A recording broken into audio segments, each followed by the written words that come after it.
ખેડૂત મિત્રો, આજે તારીખ 8/4/2024ના રોજ રાજકોટ માર્કેટિંગ યાર્ડમાં કપાસની આવકોમાં ઘણો બધો વધારો જોવા મળેલો હતો।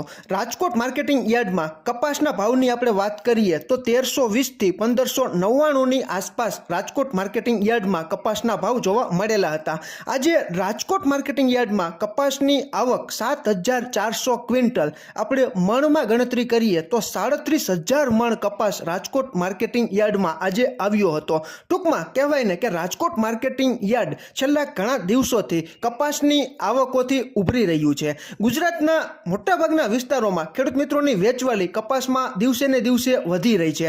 તમારે ત્યાં ગામડે બેઠા ખેડૂત મિત્રો કેવા ભાવ ચાલી રહ્યા છે અને ગુજરાતના અલગ અલગ વિસ્તારોમાં કપાસના ભાવની માહિતી આપણને મળશે કે તરત જ અમારી પાસે સમય હશે તો વિડીયો બનાવીને ચોક્કસ તમારા સુધી અમે પહોંચાડવાનો પ્રયત્ન કરતા રહેશું। તમારા વિસ્તારમાં ગામડે બેઠા કેવા ભાવ ચાલી રહ્યા છે તેની માહિતી તમે કોમેન્ટમાં જણાવી શકો છો। ફરી જ મળશું નવી જ માહિતી લઈને નવા જ આવનારા વિડીયોમાં। ત્યાં સુધી આપ જોડાયેલા રહો, માહિતગાર બનો, આગળ વધો। આભાર ખેડૂત મિત્રો।